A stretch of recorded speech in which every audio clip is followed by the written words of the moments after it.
James, Stang.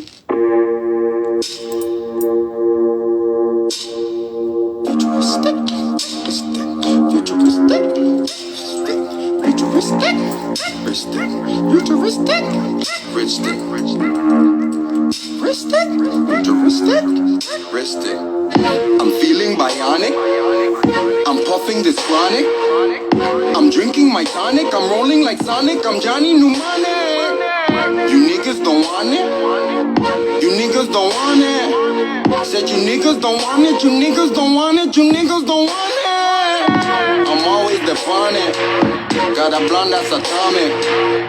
You niggas need phonic, all you know is ironic. Cause your flow is melodic, you think you iconic, but you really just not it.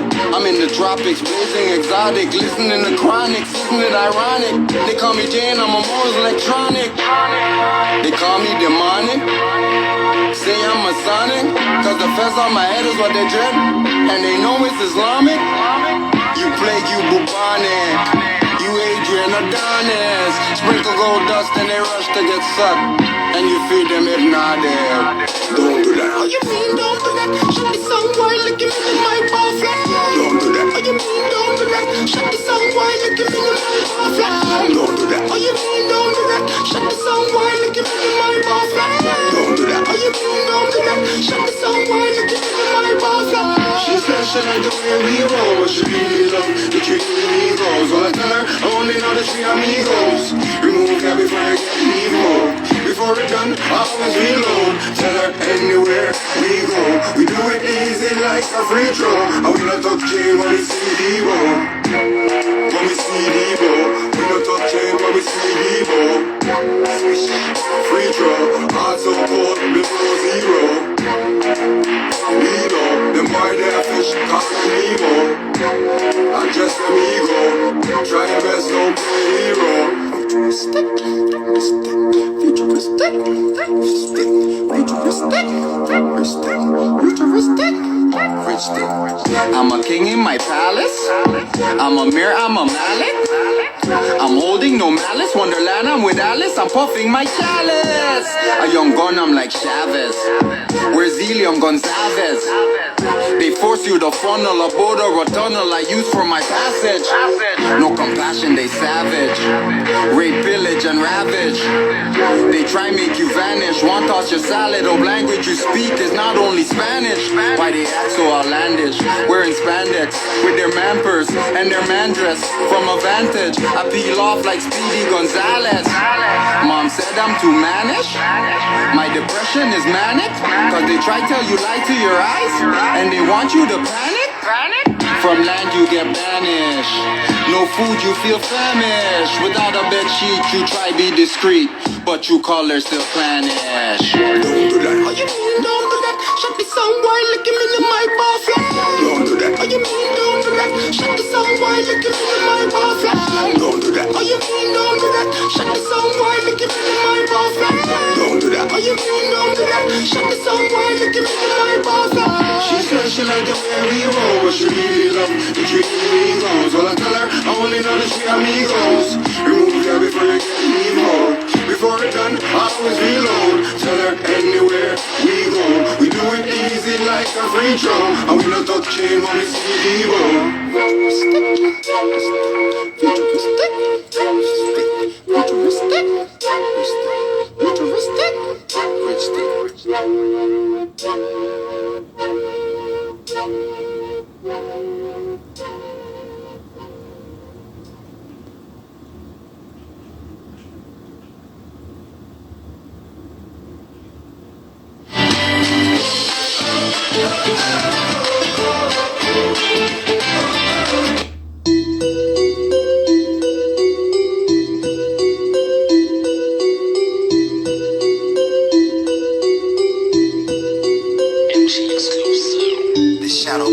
shadow box. You closed-minded, then you boxed in. The shadow box, perfect your craft, become a marksman. Levitate, this hoverboard rap. Make me now, you're welcome like a floor mat. Beat my format, tarot deck, I sort that. Pulled the magician. magician, now you see my forecast. Royal Palace in the crystal ball. I'm a fully spitting bullets, that's John Wall. We dialing up classics and it's on call. How you bounce back after the fall? That's a question. We building, not finessing. You got complaints or suggestions. Decided law is my reference. Y'all decorate. The essence is my preference. No hesitation with the demonstration. On my back is where you find a nation. No hesitation with the demonstration. On my back is where you find a nation.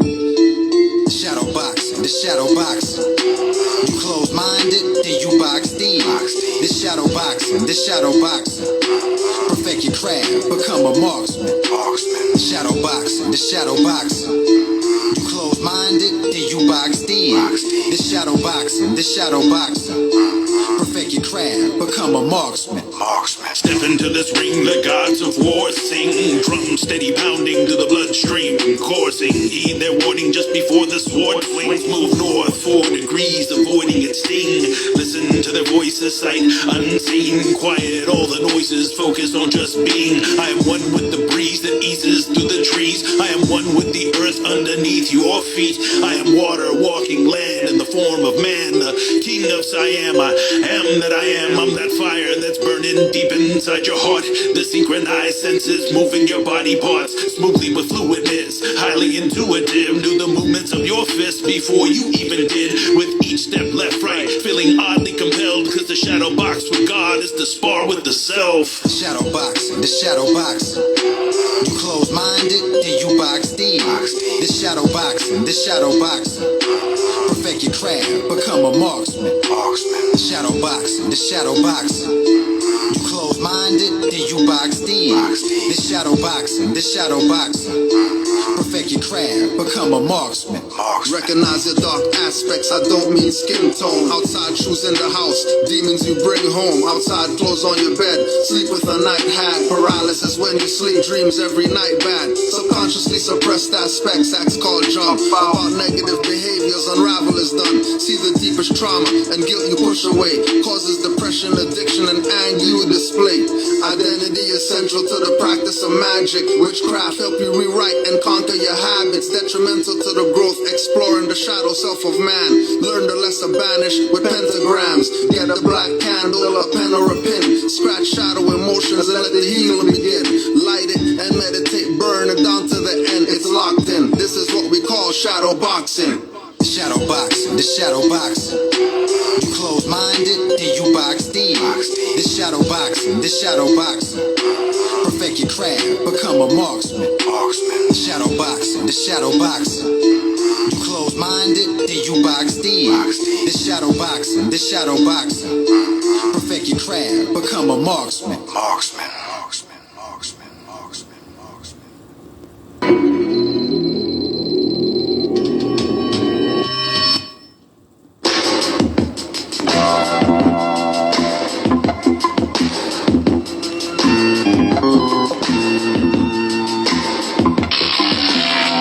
Take notice, proclamation judicial, not a Mason official. Temple head on a swivel, see rights are not civil.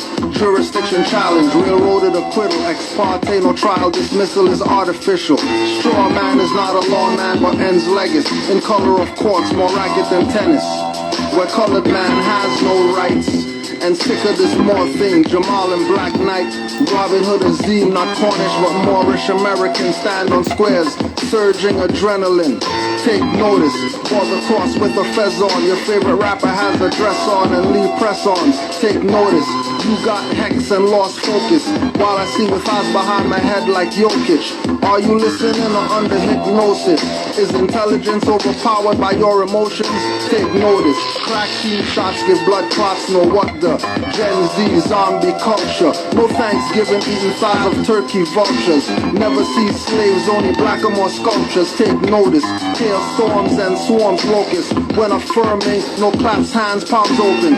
That man's with hugs, brotherly love, holy covenant. Take notice, Moorish government, unconscious Moors used to meet quotas. Chicago congressman won from the Moorish voters. Elders took notice. So what Drew Ali said, Oscar Bay next to the prophet cause the priest is dead.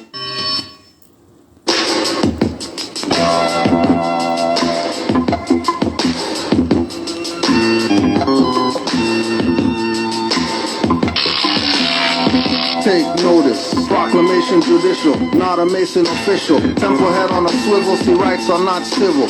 Jurisdiction challenge, railroaded acquittal. Ex parte, no trial, dismissal is artificial. Straw man is not a lawman, but ends legis. In color of courts, more racket than tennis. Where colored man has no rights. And sick of this more thing, Jamal and Black Knight.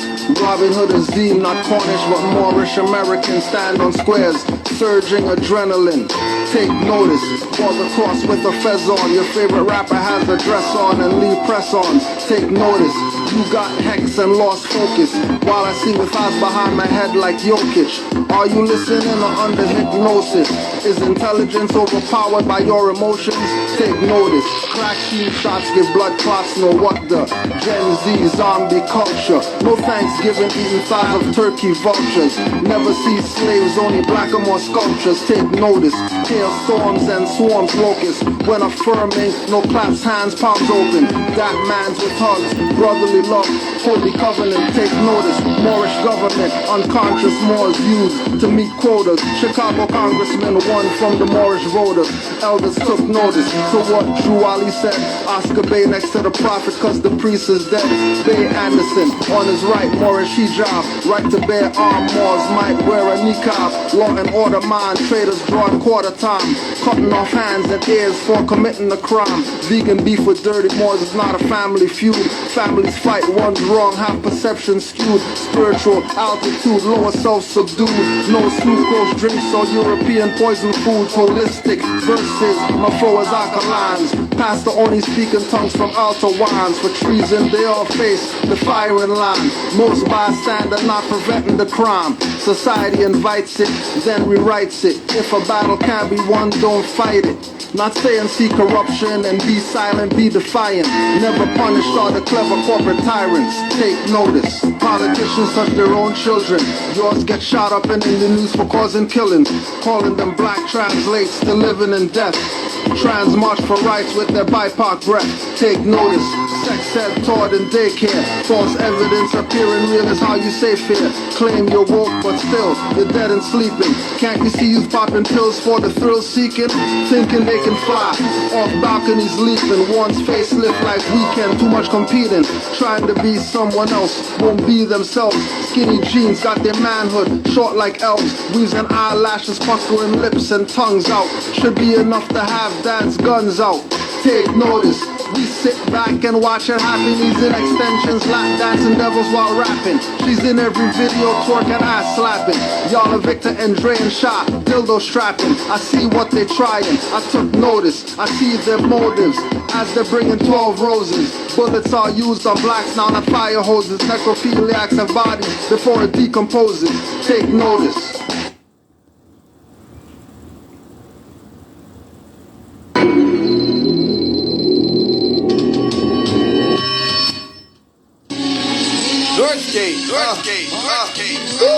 H2O flow, sheep, Canaanland Moors, release for, Sheldon Davis, salute, hot house, check it, they say they wanna learn, they only debate, referencing the truth, trust me, they only sound the great, study nationality before you question my estate, I'm not a minority, why you so late, majority rules, here comes the test, fact, that's my hand in the form of a V on the chest, that's a womb that is blessed like a moon and a crest. Major forever, infinite mindset. Major for birth, that's a seed in process. I'm a more that is easy to digest. Competent, never tyrannous. That is my land, never faking. Sacred traditions, petitions for what you're not Jamaican. Westmoreland, support more. Everybody needs more. We feel please more. Following the apostles, we should be more. I see the unseen more. We more. That's a fact. Canaanland.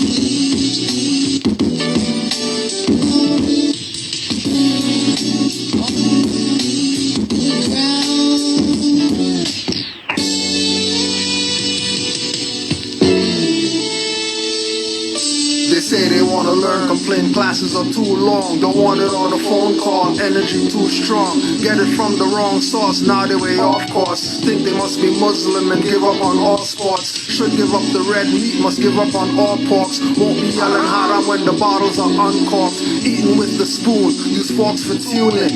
Eating humble pie, no ego ballooning. Samson 2 caterpillars, got 'em cocooning. As the full moon hung, spiral energy moving. Northgate, Northgate. H2O flow, sheep, Canaanland Moors, Belize Fall, Sheldon Davis, salute. Hot house. Check it. They say they wanna learn, they only debate. Referencing the truth, trust me, they only sound the grace. Study nationality before you question my estate. I'm not a minority, why you so late? Majority rules, here comes the test. Fact, that's my hand in the form of a V on the chest. That's a womb that is blessed like a moon and a crest. Major forever, infinite mindset. Major from birth, that's a seed in process. I'm a more that is easy to digest. Competent, never terrenilious. That is my land, never faking. Secret traditions, petitions for what you're not Jamaican. Westmoreland to Portmore, everybody needs more. Feel please more. Following the apostle, we should be more. I see the unseen more. We more. That's a fact. Canaanland.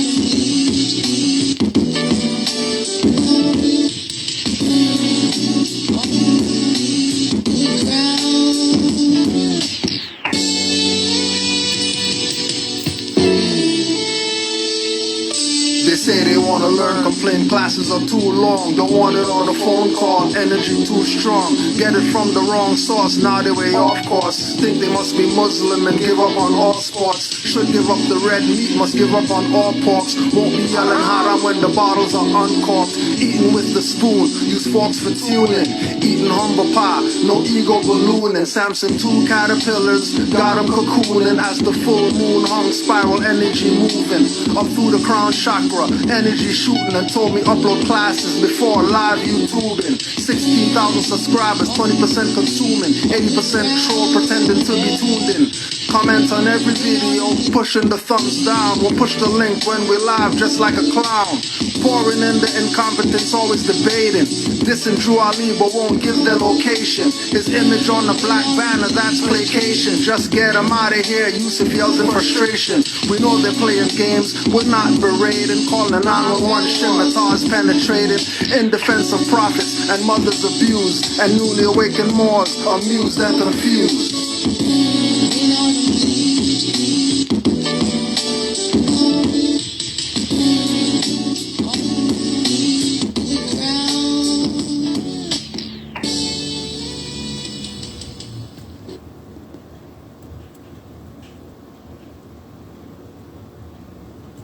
If it's all right, I think, and I know what I'm going to say is not going to be popular, not going to be liked. As I'm listening, all I heard was confusion. Straight confusion. Peace to all the Moors, Islam. So, Unscramble Minds YouTube page had Tarik Bey on there, trying to school these people, trying to put them on game. So Lex Vortex comes on there that all he heard was confusion. Now remember, these people had Taj on there for 3 hours. They went on for another 5 hours after that. One thing that is very evident with our people is that they're brainwashed. That's one thing. The second thing that's very evident is that Noble Drew Ali is really the man.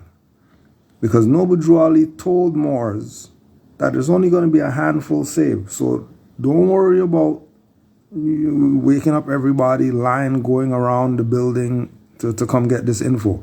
It's not happening, right? Our people want wardship. Our people want indoctrination. Our people want misclassifications and denationalization. They want that. They want it. I don't know why they want it, but that's what our people want. So you don't worry about them.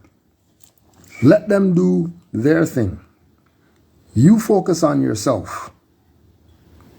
You don't worry about going out there and you got to wake up people and all that stuff. It is not happening with these niggers. It's not happening. Let them sleep. Focus on the ones who aren't asleep. Focus on them. Focus on the ones who their brains are working still. Focus on the ones who know that jurisdiction means right words. So it has nothing to do with a building that you're going to. It doesn't have to do with some card in your pocket or some paper. It has to do with what's in your mind. That's where it's coming down to. Take it from me.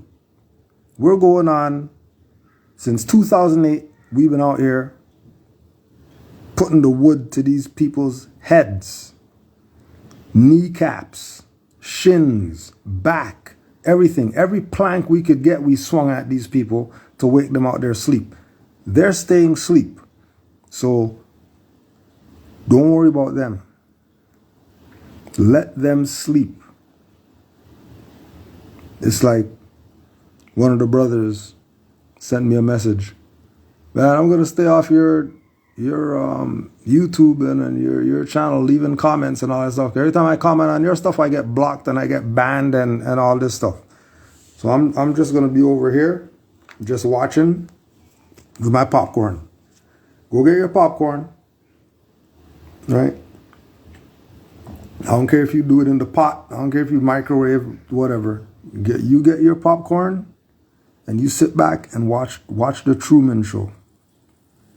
That's all you're going to be doing. Just sit back, watch the Truman Show. Niggers don't read, so don't worry about putting them onto any books or anything like that. Niggers don't think. Niggers have no common sense whatsoever, because you still got people that they're going to willingly admit that they're black people when they're brown. Willingly admit that. And they're going to keep calling people black when they're brown. They keep calling themselves black when they're brown. You got people who everybody knows Indian came from the British. Ain't no Aboriginal and Indigenous people were calling themselves Indians. Indian came from the Brits. And we're not talking about the brutish Brits. We're talking about the modern pale European Brits who colonized Hindustan.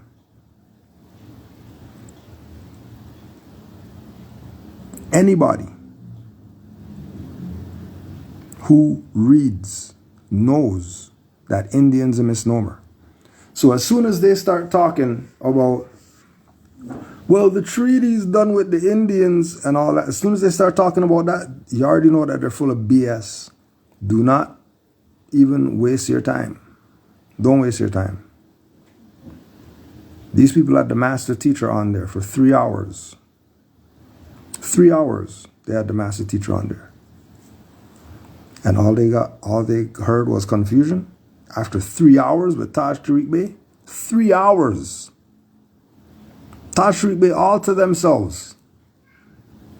All to themselves. They had Taj to themselves. No interruptions, anything like that. Well, there were some interruptions, but there was no interruptions like we would expect when he goes on the nigger Indian platform. Keys upon keys upon keys upon keys upon keys over their head. In one ear, out the other. What else is there? Every way that they could miss it, they missed it. And of course, you know, the two in the back got what was going on. Wheels started to turn their head. Oh, so that means this. Oh, well, that movie said, okay. So, you know, the one or two got it, which is what it's about. Which is what it's about. It's about the one or two that get it. The masses, they're not going to get it. they're asleep. Right? Let's take a listen to some of this confusion that they got. Let's take a listen to some of this confusion. We'll just go anywhere. Of here, because we are diverse, but they're indigenous to the land just like we are aboriginal to the land. But we are the first people. It's not a secret. Now, you know the guy, dang, I forget his name, that played in the movie 300. Remember the movie 300? Yeah, I do. All right. Yeah, the guy who starred in that, he died a few years ago, and he was a friend of mine. Anyway, he used to call me. He was the chief of the Navajo. He was chief of the Navajo, and we used to talk on a regular basis.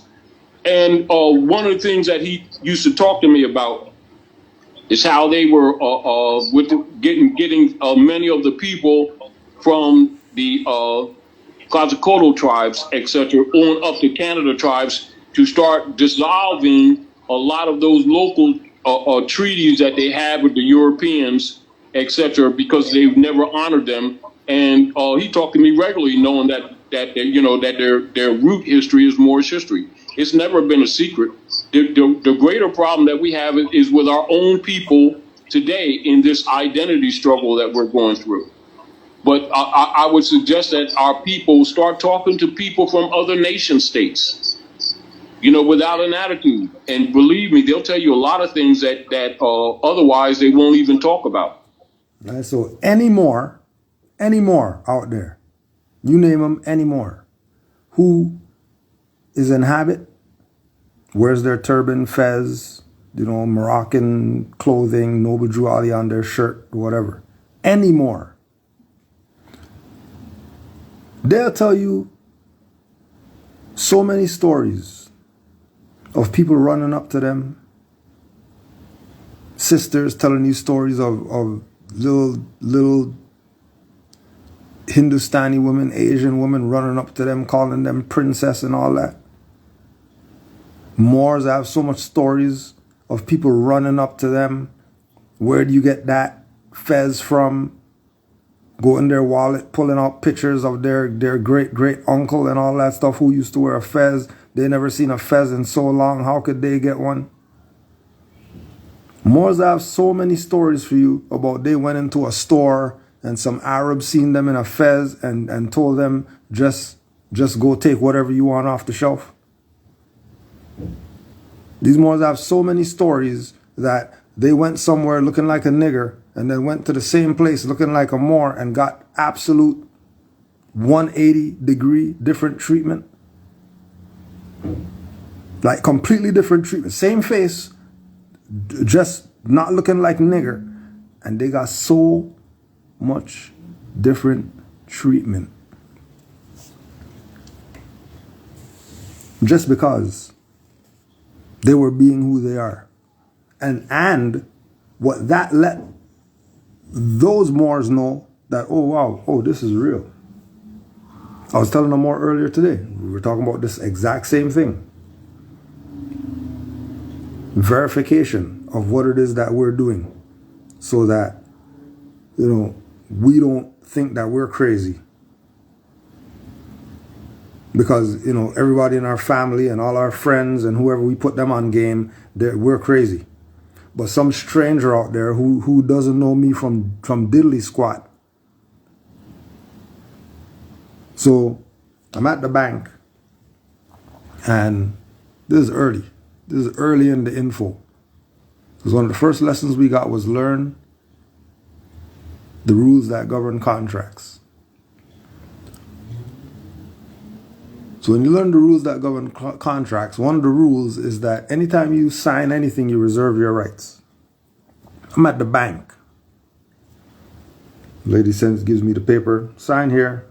All rights reserved. Give her back the paper. She's doing some stuff on the computer. She literally leans over the counter. They have the counter with the little, halfway glass. It's not like the full glass where they're behind the glass or whatever. It's open. It's a small bank. Little halfway glass. Leans over the glass. You do that? You do that too? I do that too. What you mean? Reserve your rights. You know about reserving your rights? Wow, I never knew that. I never knew people knew about reserving their rights. I thought I was the only one that does that. But it ain't only you. Right? And they became best friends. Anytime I go to that bank, she's telling people, hold on, I got to deal with him first. Oh, hold on, I got to deal with him first. I'll see you in a second, Miss Johnson. I'm not going there for nothing. I'm just going in there just to shoot the shit. Just because this modern European knew about reservation of rights whenever you sign something. So once you're being yourself, like Noble Drew Ali told you to do, Drew Ali told these Moors, be yourself. When you're being yourself, the vortex is open. When you're being yourself, the ethers vibrate and things come through the ethers. Like we said, you can talk to any conscious, competent Moor that bees themselves, that is themselves, that carries out being a Moor in the flesh. And they would have so many stories for you, make your head spin. Just because they were being themselves. They didn't pull out a nationality card. They didn't pull out paperwork. They didn't even utter a word. They're just walking down the street. People running out of stores, bowing to them. If you never had somebody bow to you, you're not really gonna get it. And then even hearing it, you're gonna think that, I'm talking some BS or whatever. But when you have somebody that you don't know, well, first of all, when you have somebody that you know, that you love dearly and all that stuff, oh my gosh, my whatever title they are in your family, you love them. And then you tell them about Moors and they're raising one eyebrow looking at you and all that. Then you tell them about, Noble Drew Ali and, looking at you funny. And you tell them that you're not black and they look at you real funny. And then you put the fez on or the turban and then you go to their house or whatever like that. And everybody's, looking at the floor, looking at the wall, looking at the ceiling, looking at the light bulb, looking at everything except looking at you. And you get discouraged. And you think, what the hell is this shit? This is not real. Because these are people who know me. These are people who I love dearly. And you have a fez on and they're telling you about your bucket hat and all that stuff and where you get that hat from and all that. Why is those strings and all that stuff? And then you get fed up and you say F them. I'm going home. And then you go home and on the way home you stop at a light. Then you look over at the next car. And then somebody's in the car. And they're waving you down. Pull over. Pull over. I don't know about this neighborhood or whatever like that. Well, you're a Moor, so you don't care. You pull over. They pull up behind you. Get out the car. And they're asking you about why you wearing that fez for. Aren't you black? Why is a black guy wearing a fez? I'm not black, I'm a Moor. You're a Moor? What do you mean you're a Moor? This is real life. This is real life stuff. This is not, hypothetical. This is real life. This is real life. This happened. I get the stories all the time from Moors. Leaning on the car for an hour. leaning on the car for an hour. Not schooling them about Moors, getting schooled about their culture from somebody they don't know, that they just stopped at a light. Now, how you have to really look at this is, what if that Moor didn't leave? Those niggers wouldn't have had that experience. If that Moor didn't follow his intuition and say, F these people, I'm going home, he could have went a different direction.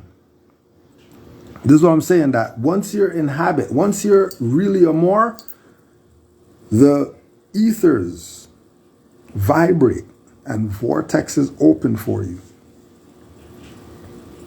The ethers vibrate and vortexes open for you.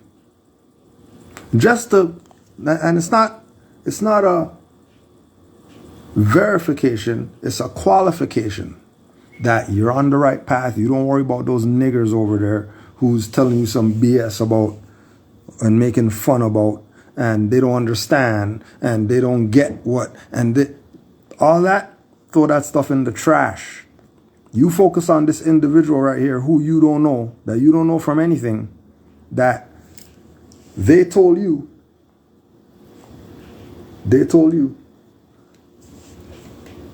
everything that you never heard about Moors. Told you everything that they never heard. Matter of fact, if you got something, push the button. So you could tell your little fez wearing, turban wearing, you're a Moor story that nobody ever heard before. If you got something, just push the button and get your story out. It's crazy. It's absolutely crazy how many people really know and are willing to tell, and then something in the water with our people that they don't get this. There's Moors who I knew all my life before getting into this, near all my life. Junior high school, let's say, right? Put them on game. Yo, you know that we're Moors or whatever like that? We're not Moors. They got every reason why. They got everything. Every reason why. Later. Hey, you still doing that Moor thing? Yeah, still doing that Moor thing. What's going on? Man, I've been studying and I've been reading and I've been whatever, and I wish I listened to you 20 years ago. I wish I listened to you. I wish I heard you. Everything that you're saying is right. I should have listened. You know how many Moors? I don't know what's going on, Moor. They're not letting you on the thing. Hold on. You know how many Moors have family members that their family members are Masons? And as soon as they put them on game. As soon as they put them on game, all of a sudden now they know that their family's Masons. They never knew anything about Masonry. As soon as they talk about Moors and talking about now, they're talking about, yeah, they should come join the lodge and all this. Oh, you know about the Moors? Oh wow, when you come join the lodge. What? What do you mean join the lodge? What do you know about lodges? Oh well, I'm 33. 33? How are you 33? What do you mean you're 33? You ain't never mentioned Masonry ever in your life. How the hell are you 33? Well, you know, and then they start going into their little whatever. Telling you. lot of people know, and they're really not telling. You know, that's that oath stuff, because your own that's gonna play that not telling stuff. Or some stranger see you in a fez, they run up to you, want to try your fez on, take pictures.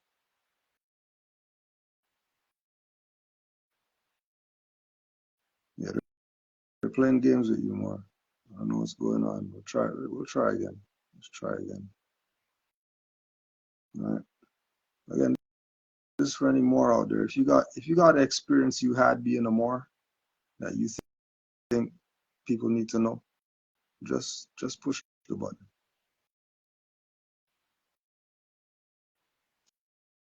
Push the button. And obviously, they're trying to not get you to hear the real deal, because they're playing games with the more right now. Can't even get on the thing. Strange things are happening.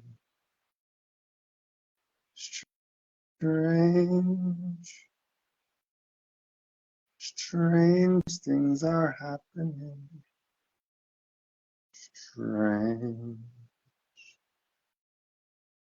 Strange things.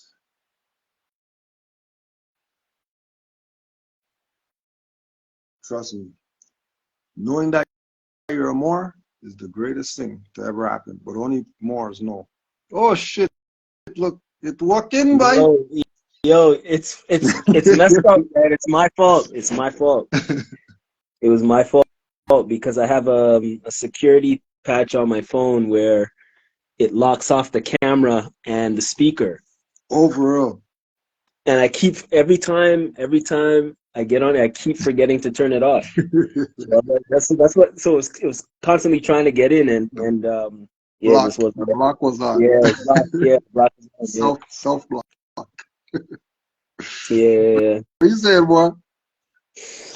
I'm here just listening, man. Yo, I got millions of stories. Yo, hey, give us some stories, yo. Give us some stories. That's what it's about. All right.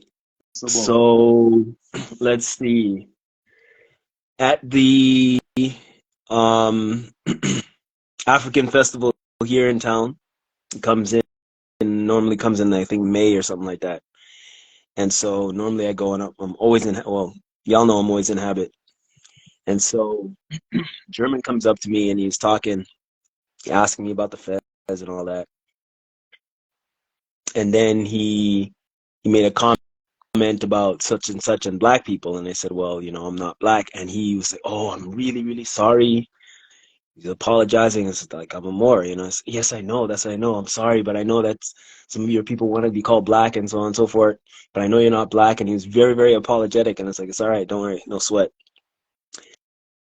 So that was one experience. And just as you said that, just for conversation's sake, like, mm-hmm. how many people are apologetic for identifying you as some brand? Well, what's interesting about it is I've only come across that with, I've only come across that with specific Germans, because the thing is, with the stuff that's going on here, with some people saying, Moor is derogatory, like some of our people are saying that, like I told you the story about the amalgamated Moor that I was having a conversation with, and how I showed him the treaty, right? And to me, the treaty and the hieroglyphics dictionary and the treaty just trump everything, right? You can't you can't argue that. Yeah. Right. And he still like just no, that's not what it is. I'm like, all right, well, is what it is, right? So mainly it's Germans really that they kind of like don't know where to stand, like, you know, because they're hearing certain stuff from you know, modern Asiatics or modern amalgamated, right? But then they know the history, so so they're flopping back and forth. It's only when we went to the Moorish tea shop they were just like steadfast, like, no, we know it's the high priest of Anu, we know all of that stuff, right? So unless they're like actually forced to shut down, they're keeping it. Yeah, they're keeping Moorish tea shop. They're not changing that for anybody. So another good story. Another good story of yours is the one with when you first came in. you told it on the German Mars, bill. Oh, when your friends told you. Oh yeah. So from Flo, like, it was two teachers, right? So it's and they teach at the highest level, right? So gymnasium is the highest level of high school, and so Flo, he's a gym teacher. And when I was telling him, like, I was finding out about this stuff, he says, yeah, like, that's what we learn in school. Now, I don't think that they're learning that anymore, but when he went to school, he said that's what we learned. And it's not, he was saying that we don't learn black people are Moors, it's just Moors. Right? And he was saying how, but, you know, throughout the years, and you know, y'all started calling yourselves black, and then so we just say, you guys know you guys know yourselves better than everybody else, so we just followed suit. And then in the stores where you go to pick up CDs, like hip hop CDs, and it's in the black music section. It's called black music, right? So it's like hip hop, R&B, stuff like that. Even jazz. I think jazz is also in the black music section. So it's like black music. But yeah, he told me that. And then another person, she was telling me, but yeah, when she was telling me, yeah, that's what we learned, I was like, well, how come you never told me that? She said, well, you never asked. Right? So it's one of those things that if you don't know. Well, it's but it's one of those things, like, you don't know. You know what I mean? Like, it's one of those things like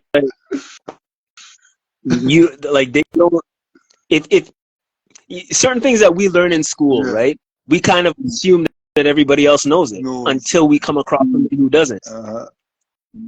Right? So it's I look at it the same way. So yeah, there's that story. Then when I went to Ghana, that tripped me out. That really, really tripped me out, because everywhere I was going, it was just respect. When I went to the mosque, they were giving me respect, because I was the only one with a blazing red fez in the mosque when I was with Muhammad. And we went to pray, right? And we went to pray in the mosque. But yeah, he was telling me, man, when I was walking in the street, everybody was commenting, calling me the man of the hour, and they're saying, oh, the man of the hour, and yeah, he was just saying like that's what it was translating to, the man of the hour or something like that, and they're just all giving me respect. And then when I went to the restaurant, the waiter said, "Welcome, Your Highness," to me, and I didn't know. It's Muhammad that told me. Muhammad told me that after we left. I mean, all of this stuff is in the Moors in Ghana video that's on Canaanland. So if y'all don't know, there's a whole video on it. It's called Moors in Ghana. I think there's 2 parts, part 1 and part 2. And it's all there. All the information is there. You'll see Muhammad, the taxi driver, driving me around, and he's talking about it and everything. So because I got the Prince one, and I got the bowed one before. How did that hit you? The whole highness and all that. Well, the thing is, I didn't know. It's only after, because he spoke it in Ga, in the native language, so I didn't know. So we went in there. Did we eat? I think we went in there. I don't know. I don't think we we ate. We went in there and we checked the menu, and it wasn't good. So we left and we went somewhere else. And it's only after we left that's when Muhammad told me.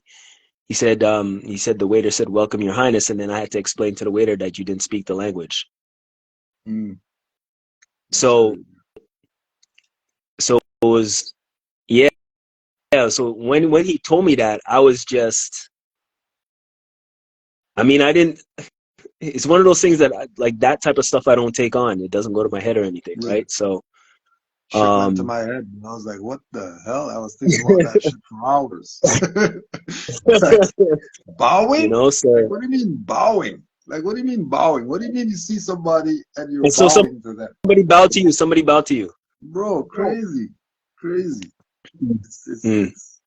It's like, because one is something that you're not expecting. I think that's probably the real of it.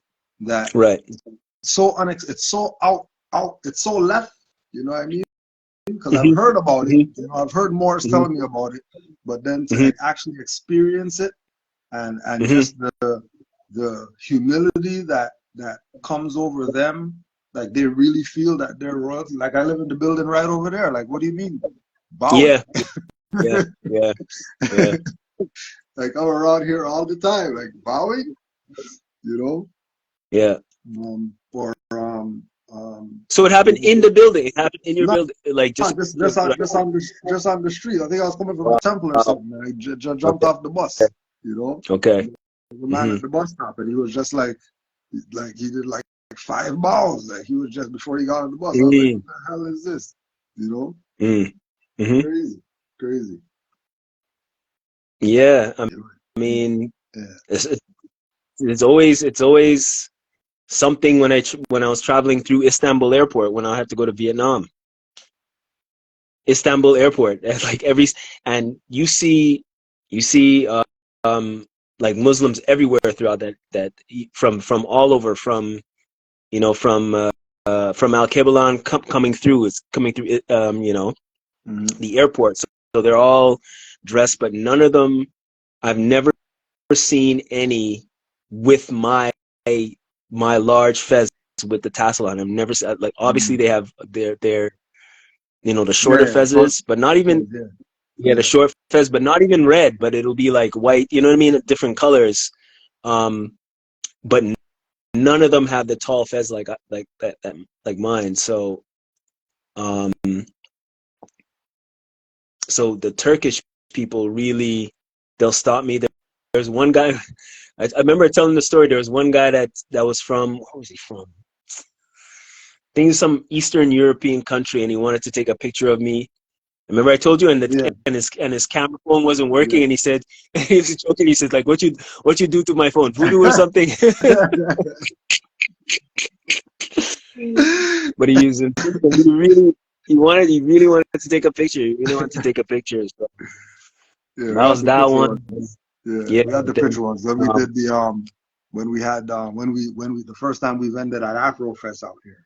That we had the picture ones. He would just come into the booth, just, wow, a fez. Like, and of course, everybody who got us in the chat just said it. Everybody is always from some other landmass. Yes. And they know. Like, it's not no question to them. It's not guessing to them. Like, they know. You know, and they were coming up. They wanted to take, come on, can I take a picture in it? I want to send it to my family back home and all this. I was like, what the hell is going on right now? What is going on? I told you the story about when I went to London to visit my brethren. And I told you about, he was from, where was he from? He's from Uganda, I think. It was from Uganda. Their fez is up over there for sure. And he stopped me. He's like, "Yo, where did you get that? Where'd you get?" I said, "Like, well, it's my culture, you know." And he said, "Yo, you know how expensive those are?" He said, "You know how expensive those are in Uganda?" I was almost, and he said it jokingly. Like, he was saying like, I felt like running past you and just pulling it out, jumping, taking it off your head. I think I told you that story. Yeah. Yeah, he felt like just like yo, I felt like just running past you and just taking off here and running. They're so expensive. They're hard to get. They're hard to get. They're very expensive in Uganda. For real. Right. It's another story. When I was at Kalib, right at the airport, waiting for my uncle to pick me up, woman from Hindustan. She's standing next to me, waiting to get picked up. Struck up a conversation, asking me about it. And we were talking about it. She says, "Yeah, we have it too in Sri Lanka and so on." I was like, "Oh, the Sri Lankan War." She said, "Yep, exactly." Yep. Yeah. Especially those ones when you drop their shit on them and they freaking like, oh, so you really know, huh? Yeah. You really know. Yep. I study. So what's wrong with your people? How come your people don't know this? What's funny? But the funny is, I've never gotten that. I never gotten that. Though. I never gotten that. Like, it's never got. You've gotten that a lot, yeah. A few times, not too many, but enough that there's definitely what it brought to mind was Taj telling the story of when international people come here and they're taught to not deal with the niggers and shit.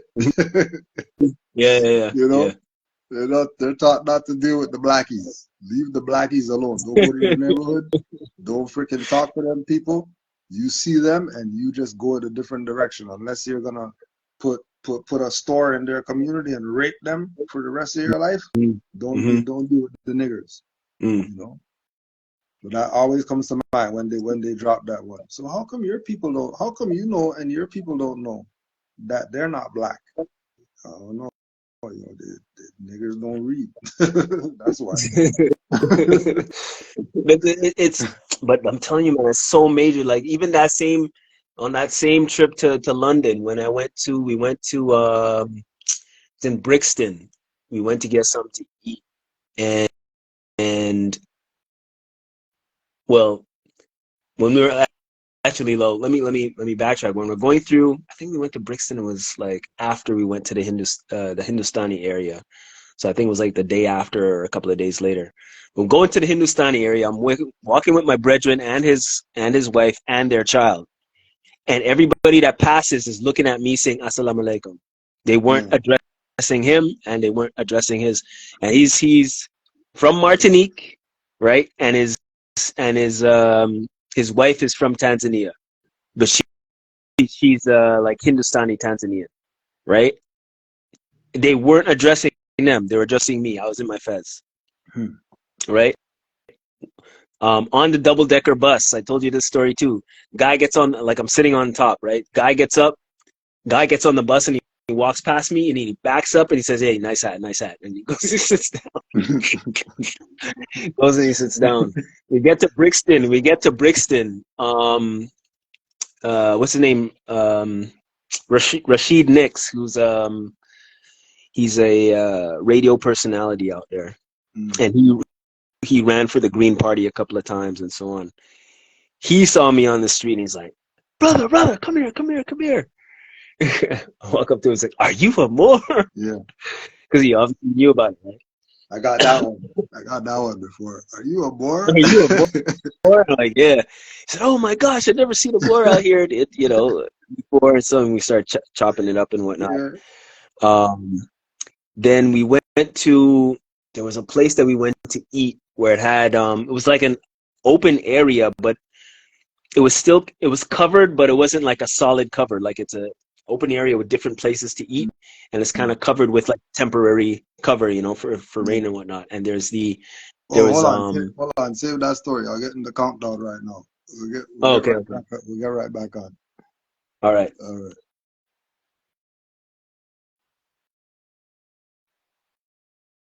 We'll get back on here more. People are very intelligent. They lack information.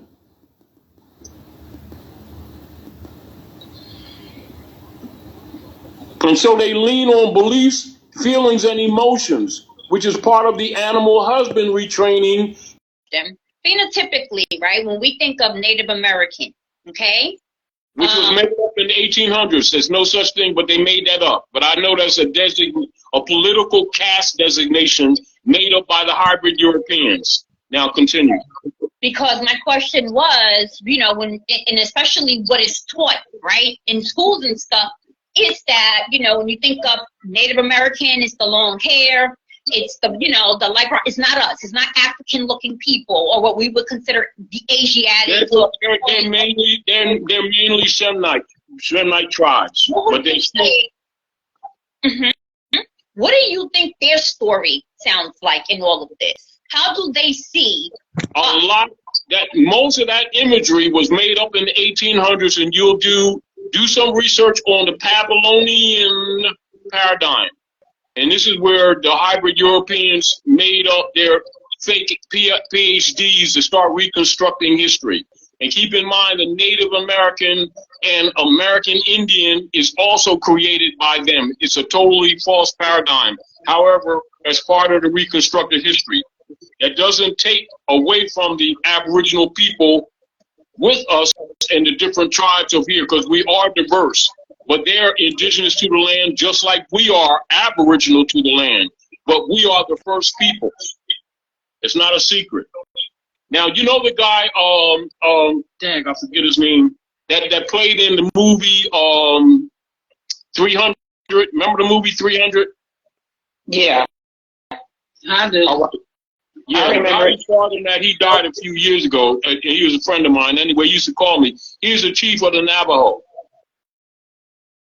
He was the chief of the Navajo, and we used to talk on a regular basis. And one of the things that he used to talk to me about is how they were getting many of the people from the Quetzalcoatl tribes, etc., on up to Canada tribes to start dissolving a lot of those local treaties that they had with the Europeans, etc., because they've never honored them. And he talked to me regularly, knowing that their root history is Moorish history. It's never been a secret. The greater problem that we have is with our own people today in this identity struggle that we're going through. But I would suggest that our people start talking to people from other nation states, without an attitude. And believe me, they'll tell you a lot of things that otherwise they won't even talk about. It's not boring. You can carry on with your story now. I just wanted to recap that.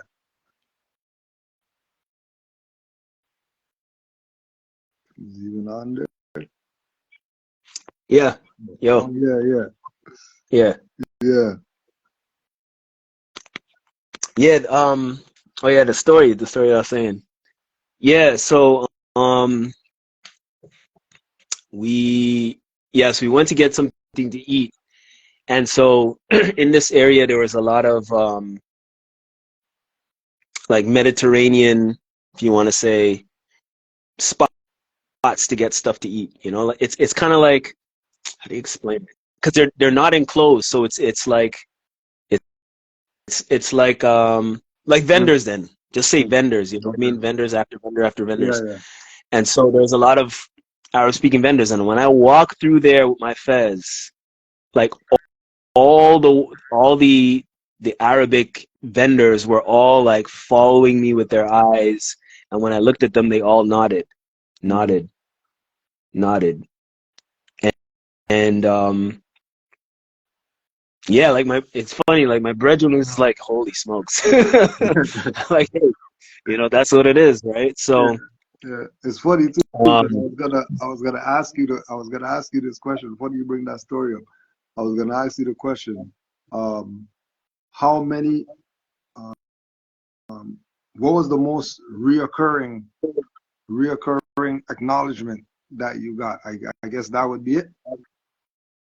Like that you go out one day and like it's just happening, like the same thing, people just acknowledging it, running up to you, whatever.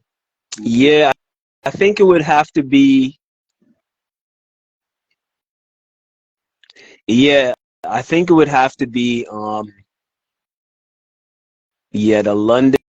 London and Ghana trip.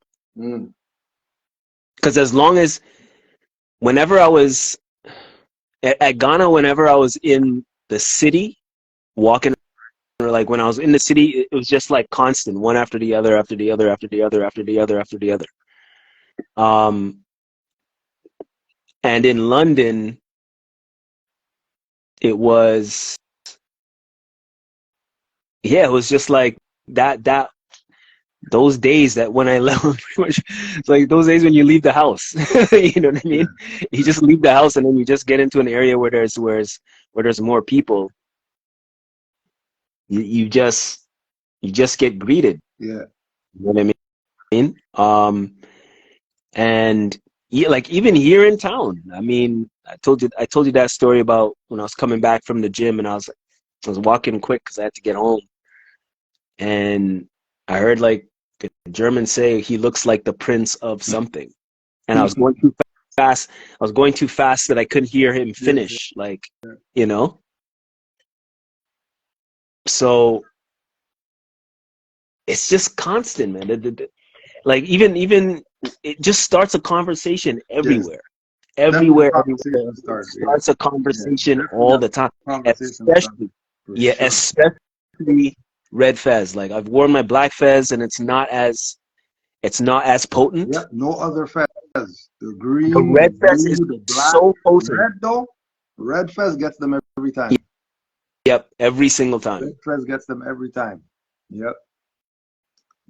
You know, it's like it's amazing. Like the Bashar thing that like all these people are using, and I wish I had watermarked the Canaanland Moors. Oh yeah. They jack. The conversation that I had with Bashar saying that this, you know, it is Al Maghreb Al Aqsa. Yeah. All these Moors and never giving credit from Canaanland Moors. Yeah. Like even what's his name? Blue Pill used it in one of his videos. Oh, for real? Huh? Yeah. I didn't even know that. Yeah, yeah. Brother is sent it to me, and he used it in one of his videos. I'm just like, gee whiz, man. Like in that video, I wish I turned my phone around and showed my face. Like, you know, this is about. You know what I mean? Yeah. But that as well, like the whole conversation started because I'm in habit. Yeah. I go to the Moroccan restaurant in Cordoba. You can make any changes to the menu with that hat. You can make any changes you want. That's what he said when I went to the restaurant to change up to make vegan changes. Like, come on, man! Every single place, even at Toronto, leaving to fly back to where was I traveling to? Actually, I think I was traveling back here and going through security. Now, in Germany here, I can have my fez on and then have it wrapped with a turban. Mm-hmm. They tell you normally in the beginning they used to tell me to unwrap it and then I had to go behind the curtain and take it off, right? But then when I was traveling, they just knew me traveling literally every couple of weeks that they wouldn't have me take it off anymore. They would just like tell me like, okay, take your hands, you know, wipe, touch your fez or whatever, and then they take the wand and they wipe my hands and they put it to see if there's any type of residue, anything, right? Yeah. And they knew me, and it's only when rookie security used to come and they didn't know me, that they'd be like, okay, you know, you have to take it off, and then like people that knew me would come and tell the rookies like, no, he, you know, he doesn't have to do that. He comes through here all the time. But now in Toronto, I remember going through security, and I'm not sure where the security guard was from. He wasn't European. I would think he was somewhere from the Mediterranean. And he was insistent on like, and he saw me and said, okay, like he it was almost like, okay, royalty's coming through, like, you know what I mean? Give him some space, so on. You know what I mean? You know, when you're like, I'll do it basically because he didn't want like, don't touch his fez or anything like that. You know, and he scanned me properly, and he really took care of me. Like, he made sure like, okay, you don't have to take off your fez or anything. We understand, you know, so on and so forth. And he brought me through. I had one, biggest one I had at the airport was, I can't remember where I was going, but they go up to the security, He's like, if you take your glasses off and all that, you got to take the picture or whatever. And then, and then he just gave me this yellow binder. He just gave me this yellow binder. So go over there. So he give me the yellow binder. I go over there, go into this room, just me in there, right? Just me, just sitting there, waiting. I was probably in there for a half hour waiting. And I think flight was probably boarded in maybe like an hour and a half. So I'm in there about 30 minutes, and then dude comes out, a brother. So he comes out and he takes me to this other room with me at the table, him on the other side of the table, you know, and he's going through all the documents, going through the bag or whatever like that. And then he sits down and he's like, you know, I've been thinking, it's interesting that you're here or whatever. I've been thinking about, you know, this more thing because I've been studying or whatever. Right? I've been thinking about this more thing and I've been studying, and I just want to know, what is this about? Like, what is this? So we're talking, whatever. He's telling me, yeah, I know about Noble Drew Ali and all that stuff. I've been doing some studying or whatever. And then he goes in his bag and he pulls out some pictures, and he's just handing me the pictures one by one. And then he hands me this one picture and said, yeah, this is my grandma. I'm from Nigeria, Ghana, or somewhere, and this is my grandma with Barack Obama when he was younger. Oh, hold on 1 second. I gotta shout out my goddaughter, Soups. I see that you're watching the live video. My goddaughter, she's Palestinian. She's Palestinian. My goddaughter, she's watching. Soups. Please. All right. Go ahead. So he's like, yeah, this is my grandma. My grandma lives next to Barack Obama's grandma, and this is him visiting the house. So I'm starting to tell him about well, you know, Barack signed the UN drip and all that stuff, you know, for indigenous people to be recognized there. He's like, oh my gosh, that's why he said he's not black and all that. This dude starts tripping out. He starts losing his stuff, right? So at this point now, it's about going on 45 minutes. You know what I mean? So telling them like, well, like the convo is great and stuff like that, but I got a plane to catch. I was catching that plane.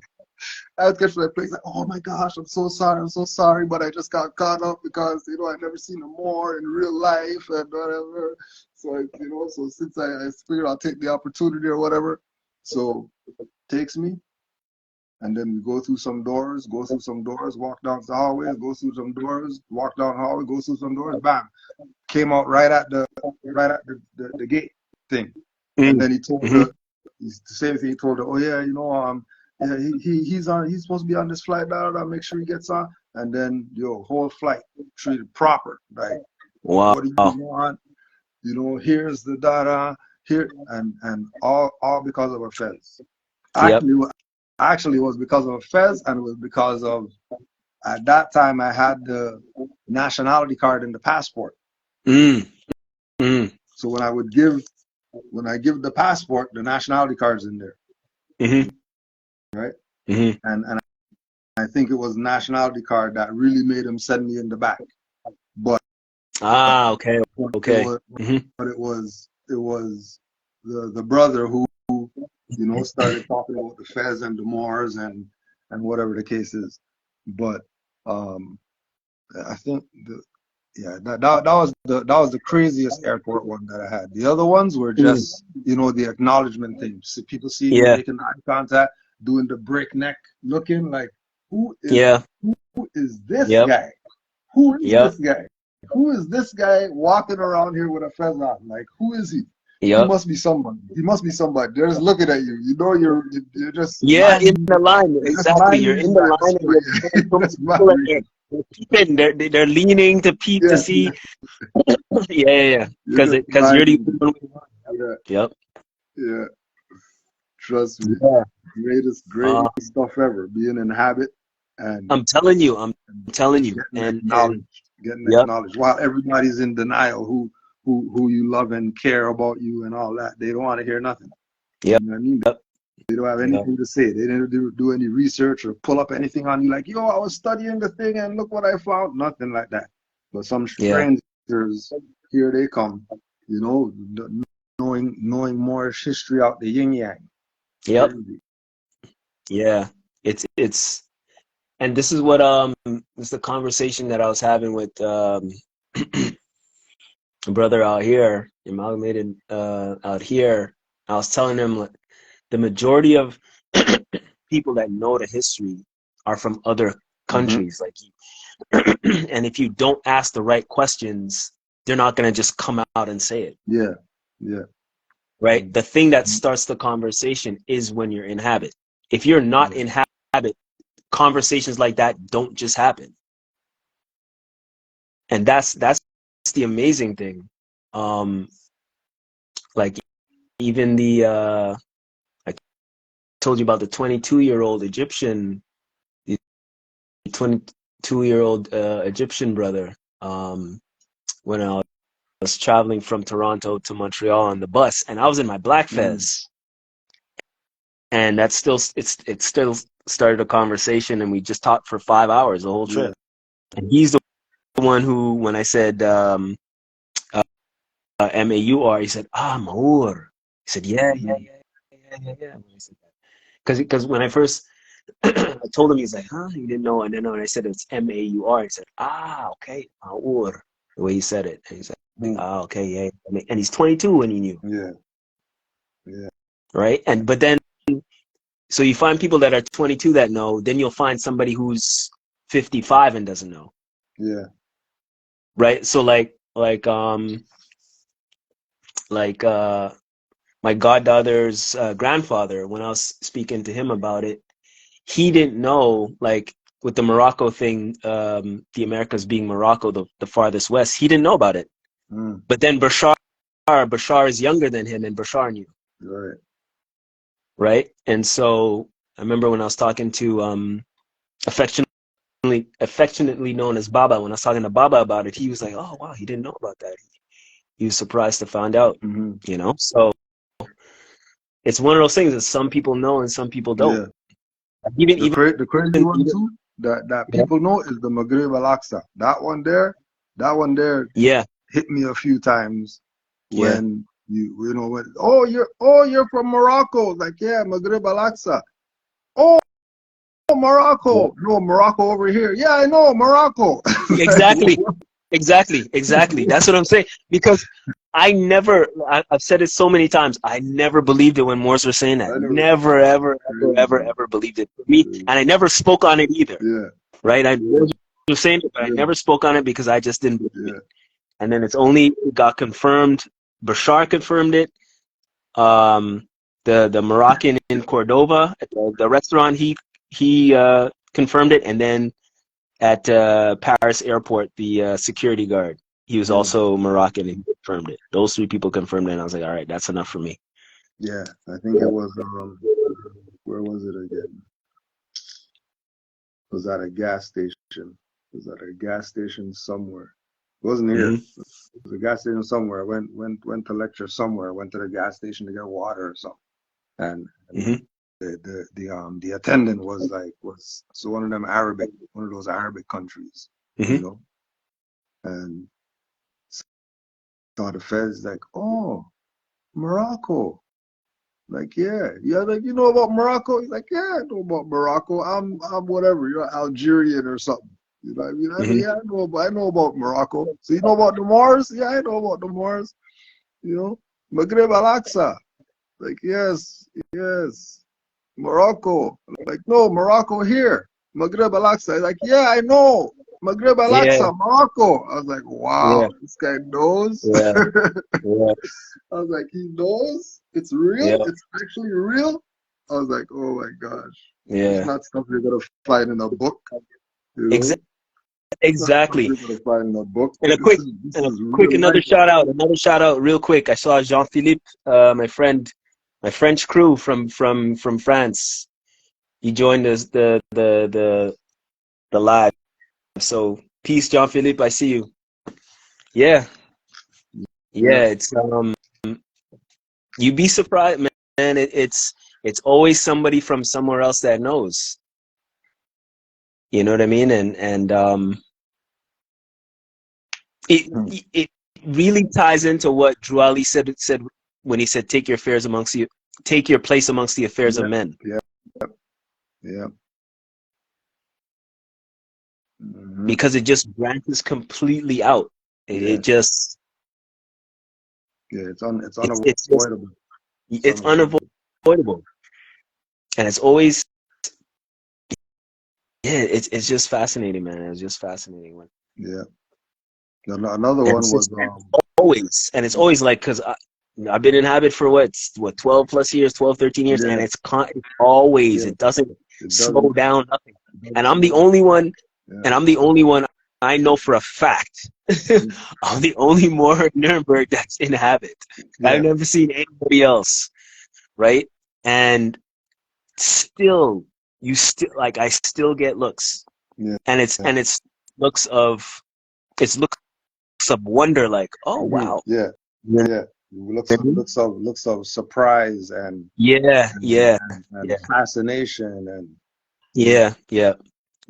it's never ever that I can remember, never disrespectful or anything like that. I remember when I first took the passport picture with it on, and you know what though, I think that was interesting. I think the woman who took so at the passport place when I took, she was kind of she wasn't very pleasant. I can't say she wasn't pleasant, but you know what I mean. She was kind of she was kind of dry. I'll just say that, right?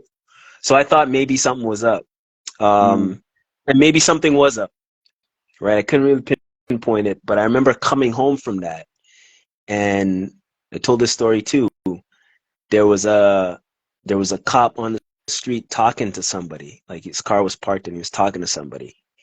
And so I'm on the sidewalk and he's facing, like the guy that he's talking to has him facing the sidewalk that I'm walking on. Right?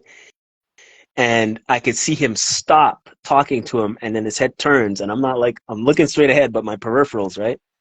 And so his head, like he stops and his head turns and looks at me and follows me walking by, like I could tell he was shocked to see me like in a blazing red vest walk by, like I could tell. And then that was it. And then he continued talking after that. Negative ones was the craziest negative one I had was I was at everybody out here knows Kennedy Station. I was at Kennedy Station and walking through the path to go to Mid Scarborough, walking through the underground tunnel. And there was this lady walking towards me with her baby, and she was from some African country, right? Later I found out where, because we talked after. So she was walking, and she was like, she was walking, talking to the child, and then she looked up, saw me, and then she just froze. And she just hugged the wall, and her back was on the wall and shit. And I was like, what the hell is going on, yo? So I'm like, yo, you don't have to worry, everything's all right. She breaks down, starts crying. This lady's bawling, tears, running down her face. Where I'm like, yo, what the hell is going on? Da, da, da, da. And then she told me she's from the Congo. Oh. Wow. She's from the Congo.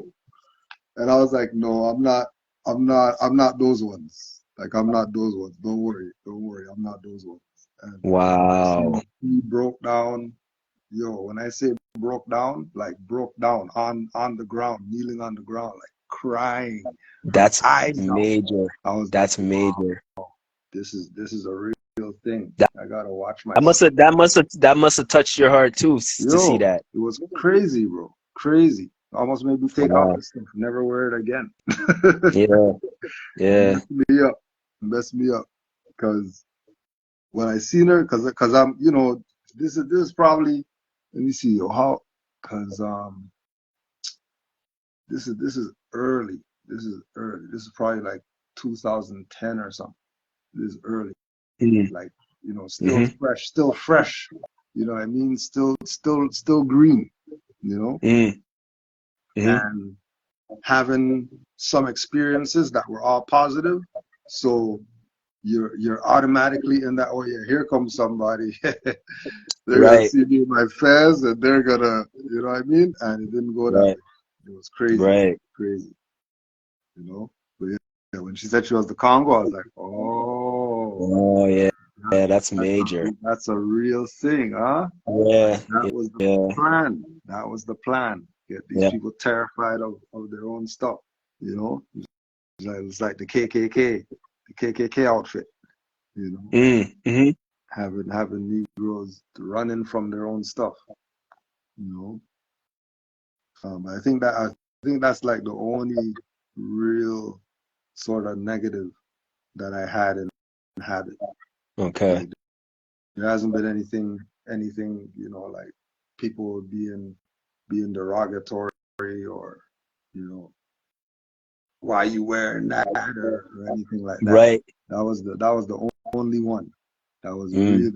like a real wake up call. Like, oh shit, Mm-hmm. the Fez is powerful on different levels. You know? Yeah. Yeah, on both fronts. Yeah, Yeah, more yeah. powerful on different levels. Yeah. I remember when I went to there was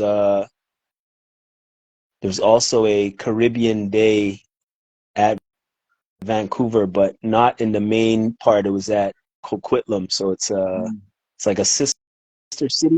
Sister city. It's not. It's. I think it's about 45 minutes drive outside of Vancouver or something like that. And so normally they have the Caribbean Day at the one. I think I showed videos from one of them where it's a lot of people, and then there's another one that's a lot more quiet. Yeah. And so I remember I went there with pops, and I was walking around, and then I came to a stand, like a booth or whatever, where Kibulani was sitting there, right, and he was giving me this side eye look, like he's from Sudan. He was giving me this side eye look, and then he asked me, "So what's up with what you wearing?" I said, "Well, yeah, it's a fez." He said, "No, well, like, why are you wearing it?" I said, "Well, because I'm Moorish American." And I said, I'm Moor. He said, "What?" I said, "I'm Moorish American." And when I said that, I said, "I'm an American Moor." And then he said, "Ah, okay." Kind of shook his head like, okay, he gets it now. And then that was it. But he was from Sudan, so he sees it all over the place. Yeah, yeah. Right? You saw that question in the chat about the Mason? Any interactions with Masons seeing you in your fez? I'm pretty sure, but they never let on. Yeah, yeah. I had one. The main one was the one I talk about in the "What It Feels Like" song. That was the craziest one. You know, when he started, we were talking about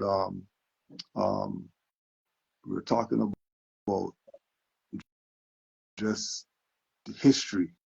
We were just talking about history, and then he just popped up like, yeah, you know, yeah, I'm a Mason, and started telling me about his degrees that he has, and you know, he's like, yeah, I noticed your pendant, because that time I used to wear like the Great Seal pendant out, you know. He's like, yeah, I noticed your pendant, and I thought you were a Mason, that's why I came to talk to you or whatever like that. I didn't know you were more and all this. He's like, yeah, but I'm a Mason, yeah, 33 degrees, like, yeah. You know, it was great talking to you, and you know, it wasn't anything negative. Like it was absolutely nothing negative. Like, you know, you would think it would be, it was like one of those things where, you know, they tell you, you know, yeah, come by the lodge sometime or whatever like that, and you go and then they open the vault and give you all the stuff back or something like that. You know, national treasure or something like that. You know, like it was a good convo like that. Just this year again, you know, it's a European, you know, some other nation knowing everything. You know? But the Freemason question, the best one I heard was Brother Tarik's story. Brother Tarik's story is the best one I ever heard about the. How did that go? The Moors Mason connection. I don't know if he's on here. Hey Tarik, if you're on here, just push the button and get on here and tell your. Actually, I was thinking there was a semi-negative experience once when I was getting on plane. I was traveling somewhere, and I passed, like I was walking up on this man sitting with his daughter, this European man sitting with his daughter, and the daughter German, and the daughter said in German that, and the daughter was like, I think the daughter was 4 or something like that. Like the daughter was young, and the daughter said something like, something referring to the fez like as a Santa Claus hat, right? And I said, when I heard the daughter say that, I think the father kind of chuckled, and then I answered the daughter nicely. I said, no, it's not a hat, you know, it's a head covering. And then the father answers, yeah, but it looks like a Santa Claus hat. And he kind of chuckled, and I gave him this like stern look. And he straightened up right away. And that's why I think he was a Mason. He straightened up right away, and then he said no, and then he broke it down to his daughter. He said, no, it's, you know, it's a fez. I'm like, oh, so you do know? So he knew. Yeah, I think so. I think another crazy one was when I was with Brother Yusuf at the church, Brother Yusuf, at Massachusetts, and we went to this park. We were walking through this park. Just walking through the park, you know what I mean? And then there was this a Muslim lady with her children in the park. They're just in the park on swings or something like that. And they started yelling out. I can't remember what they were yelling, but they were yelling out something, you know, something in Arabic. You know what I mean? Smiling and waving and yelling, like top of their lungs yelling. I think it was like Hasid or something. They were yelling and pointing, waving. And then we just had to look back and just wave at them, like, you know what I mean? Salam or whatever. You know? It was nuts. It was nuts. Yeah. That was a Fez's up too. Yeah. Actually, I mean, there's also this. It was only because Brother Yusuf had his Fez on that day. Okay. You didn't have yours on? Yeah. No, I didn't have mine on. Have mine on. Yeah. It's funny you say that, because that's a story I was going to tell about when Asanaya came here, and we went to the museum. And so that day, it was the second day, and that day was kind of cloudy. So I said, okay, well, let me just turban up. And he wore his fez. And we get to the museum, and I told the story too before, and the curator and the people working there were like, they looked at him and they were like at attention, and they looked, you could tell that they were looking at him as a dignitary that came, right? And yeah, they just treated him, and he spoke about it too. They just treated him with a whole bunch of respect. They're like, okay, you know, to somebody that's important in a sense, a dignitary or something that's in the museum.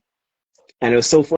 It was so funny because I was cracking jokes with him I was cracking jokes with him after. I was like, yo, I should have worn mine too. Yeah. But this is why I say like it would be great to experience having like 5 of us here. Yeah. 5 of us here for whatever X amount, like a week or something, and just in the summer when, you know what I mean, there's stuff happening in the city. Yeah. And just to 5 of us. I mean, technically three is good too. Yeah. But like 5 of us just walking around, just looking. That's how it was just at Library of Congress. When we went to Library of Congress, was sitting around them. There was a bunch of Moors and feathers, turbans, and all that, and people just mouth jaws on the ground, just looking. Yeah. What the hell is going on? Like, who are they? Where they come from? Yeah. What are they doing here? You know, they were mouth open, and like you're saying, it's you know, when you're by yourself, you kind of, it's first person interaction, but then when it's multiple people, you could see them looking at other people. right and get their reaction, just seeing them looking at other people, like, okay, I see you. Like, I remember one time during the flea market when I was a couple years ago, I was walking around and I saw 2 German women, like they were sitting behind one of the stalls, you know, whatever they're selling, and they were like you know, elbowing, like one elbowed the other one, like look type of thing. I saw it at the corner of my eye. It just kind of made me laugh in a sense, like they were just freaking out, like, oh my gosh, you know, like there's actually Moors out here like that. Like it was interesting. Another time when I was traveling through, I think it was Frankfurt, and there was there's a Moor that contacted me through email. I think it was. I think maybe you put me in contact with him. His name is Heyru Bey, and I was, and he lives in Frankfurt. He domiciles in Frankfurt. And I was coming through Frankfurt, and we were meeting at the train station. And I remember I was waiting at like a coffee shop by the train station, and I saw this girl sitting down, and you know how they try to sneak pictures on their phones, and just kind of lifting up their phone, like acting like you're sending something, and trying to take pictures. Man, I saw her doing that. I just kind of turned and smiled, like I was like, just take the picture. Take the picture. You know? Let me give you a pose. Yeah. Give you a pose. It's constant, man. Even when I went to the Alhambra, and European woman, I don't know where she was from, she's like, you look like you belong here. I said, my ancestors built this place. She's like, if you taking pictures, you want to take pictures of me within the grounds and all that. It's every time, man. It's always the red flag, always the red feds, always. Yeah, you get a little bit. I got a little bit some from the black, a little bit, you know what I mean? And well, when I took pictures of myself wearing the white one, I haven't worn the green one yet. Still have it. The white one, when I took pictures for Sakina Moore and all that, but I'm telling you, man, that burgundy fez, it's untouchable. The ethers vibrate with that shit.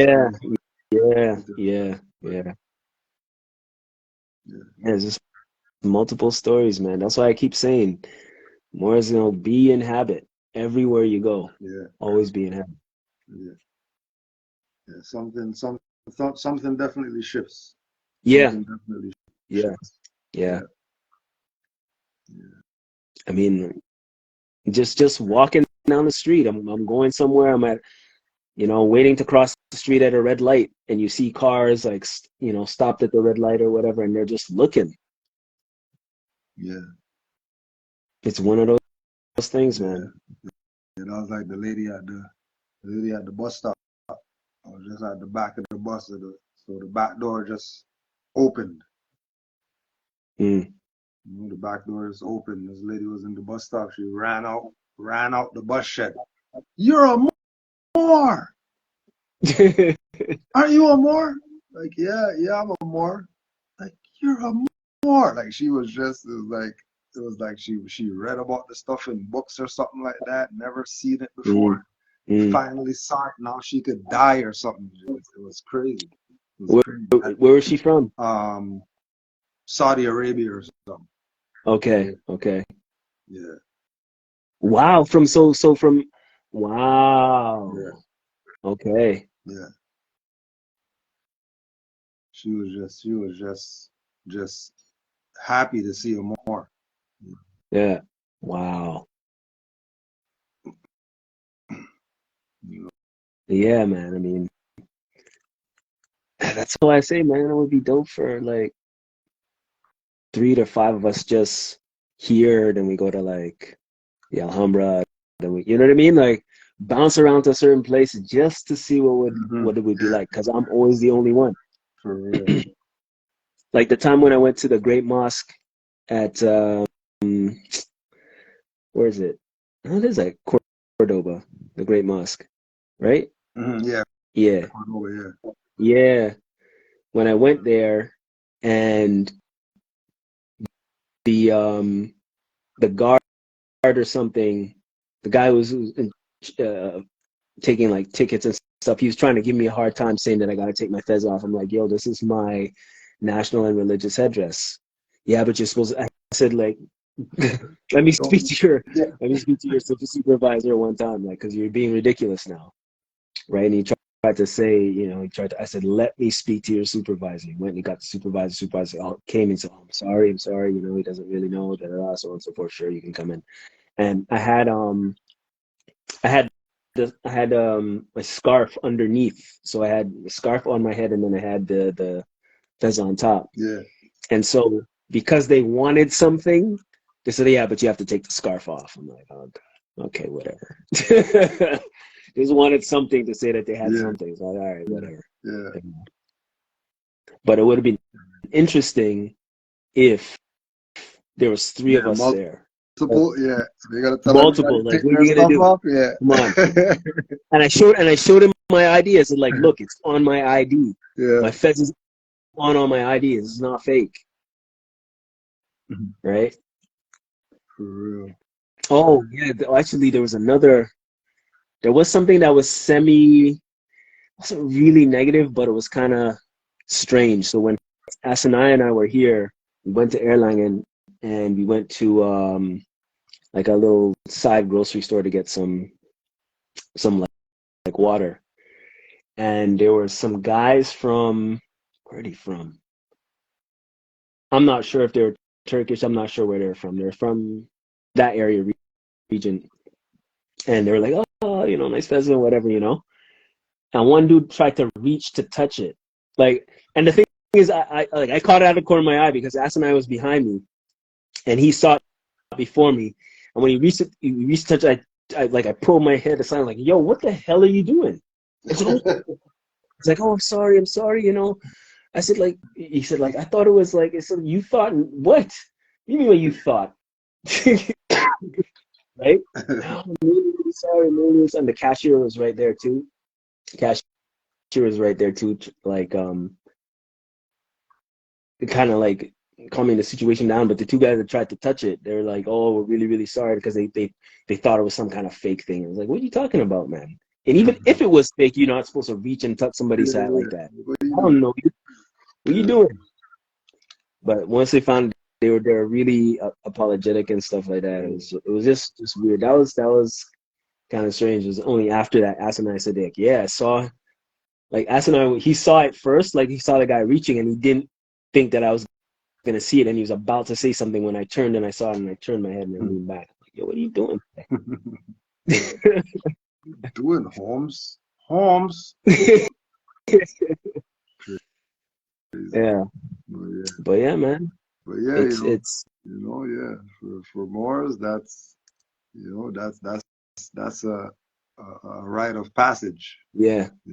Yeah, it really is. Passage. It really is. Wearing your fez and and the experiences, experiences that you get having yourself inhabit. It is inspiring. It is exhilarating. It is empowering. It is everything that you would expect it to be, times like 99 or something. Yeah. It's never really what you expect it to be. You know? Yeah, that's true. You can't expect what it's gonna be like. Yeah. Like there's this one guy from the gym.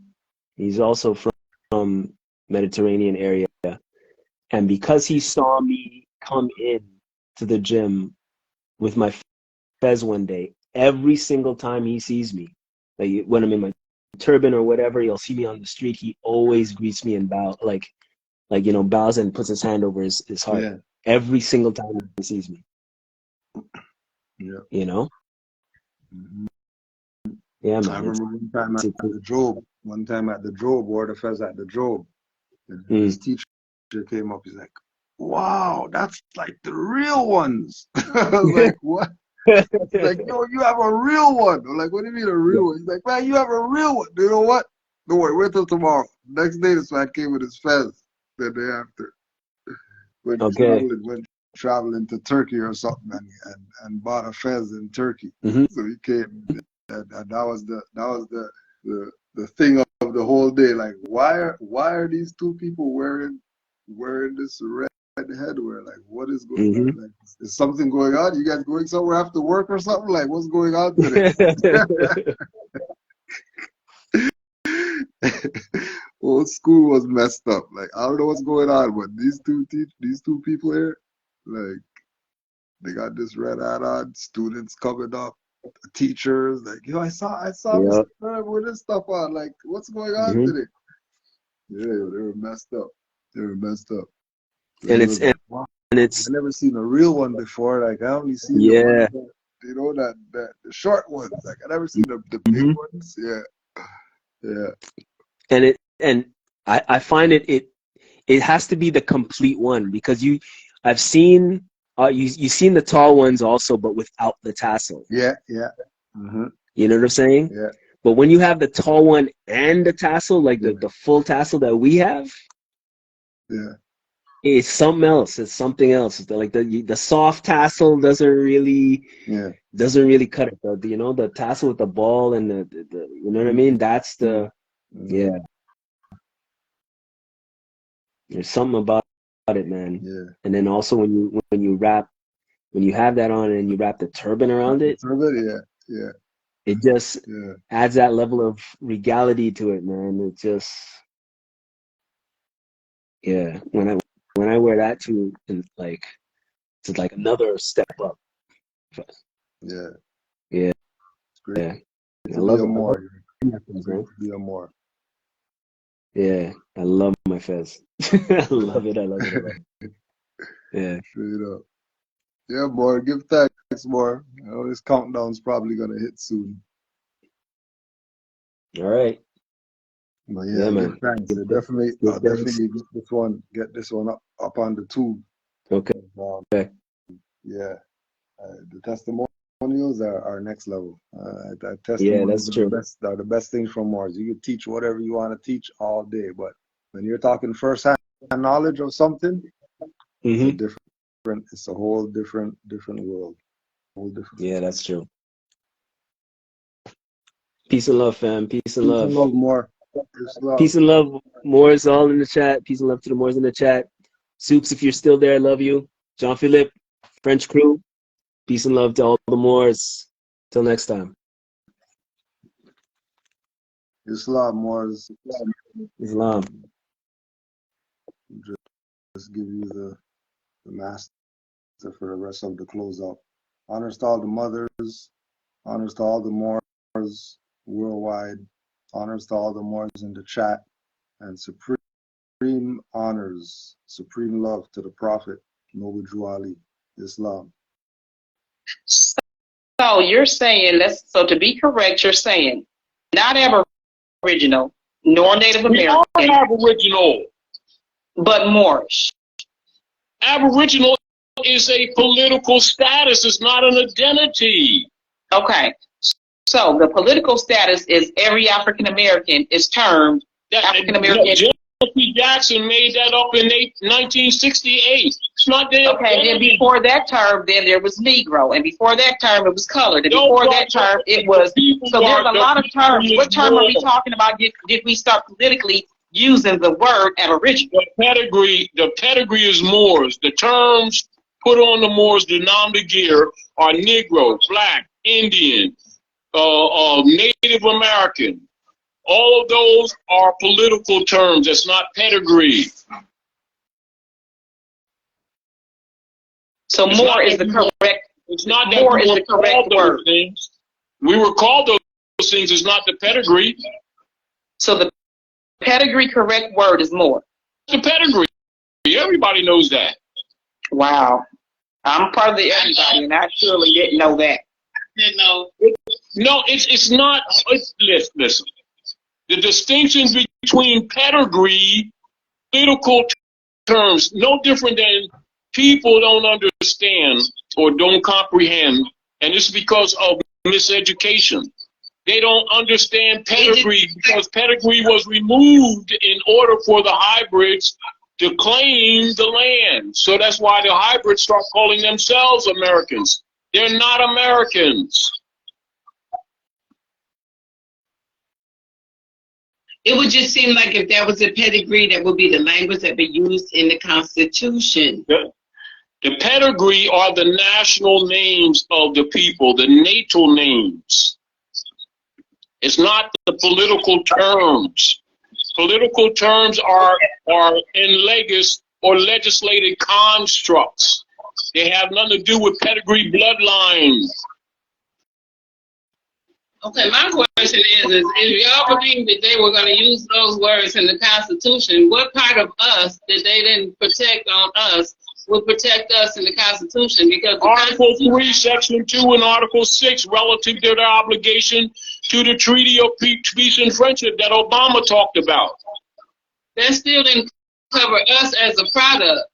That's what I'm trying to explain to my sisters. I don't understand what you're trying to say. As us being slaves, the Constitution. No, we were held artificially to servitude. The hybrid Europeans are slaves. We were in.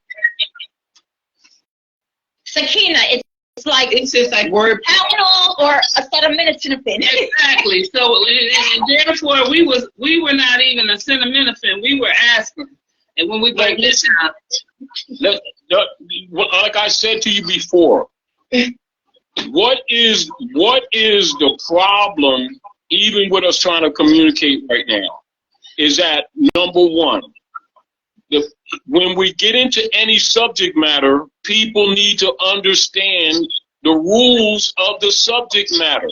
So we're talking about pedigree, and we're talking about nom de guerre, which are also referred to as brands.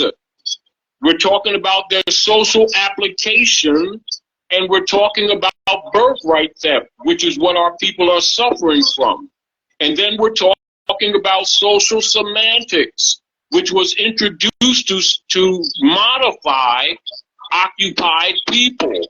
And so we keep speaking modified connotative linguistics, which is not wrong based on what it is, but it's not designed to deal with truth. It's designed to deal with social modification. And if we don't qualify that from the beginning, our conversations will always be muddy.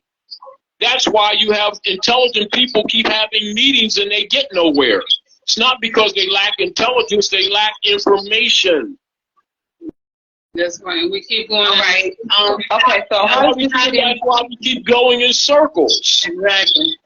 But that's designed. It's not because we don't mean. It's not because we don't mean well with each other. Is that they know that we can't read by design, and we shouldn't. It's a shameful situation, but we don't need to be ashamed. We need to recognize we've been damaged.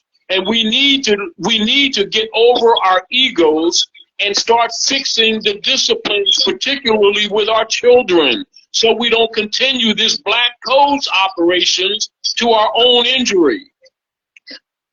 So how does this fit into reparations? You can't have reparations because now we're talking reparations loosely, just loosely, because you hear a lot of people keep talking reparations, right? Right? Yes. Loosely. Yeah. Coming from any of you on the floor right now, what are the international rules to reparations? Just loosely. Speak. You needed to be have proven that you were from chattel slavery. Nope. First of all, nope. First rule, you must specifically and lawfully identify the parties at issue.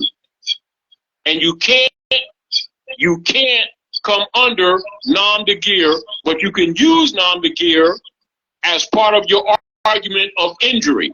But you must identify the pedigrees of the nation states. Now, what nationalities are the injured parties and what nationalities are the aggressors or the violators of international law? Name them. Europeans. European is a category of a continent. You have nation states. Just like Africa is a continent, you have nation states. Just like America is a continent, you have nation states. Name the nation states. Okay, so you're saying like the UK? Britain? The United Kingdom, that's one of them. That's definitely one of them. That's the major one. That's the major one now. Now, who's the injured party? The people that they enslaved. Not the people, name them. As it pertains to us, all of the African people they enslaved. That's a couple. That's a couple. Okay, so you're saying African. So you're saying that's vague. No, you need to know specific tribe of people. No, this is what I'm saying to you. I wanted you to start speaking so you could listen to yourself, so you could recognize work that we have to do. Because when you're dealing with law and when you're dealing with the international rule of reparations, the parties must be identified in proper person. Okay, so what is the proper person? You already know. Black American? No, I don't know. That's what I warned you against. Why do you think I gave you that law book? That's not me. No, I'm just saying. I'm talking to, because I figured that she'd shared with you all what I told her before when we talked the last time. She didn't share anything, Taj. No, we don't know what she's talking about. You know what? I can't believe Nisha just went out like that. Get her, Niche. Okay, so what is the word? What is you saying? I already know. What is the word, Taj? It's Moors. The conquerors of the Western Hemisphere is the war against the Moors. It is the war against the Moors that never ended.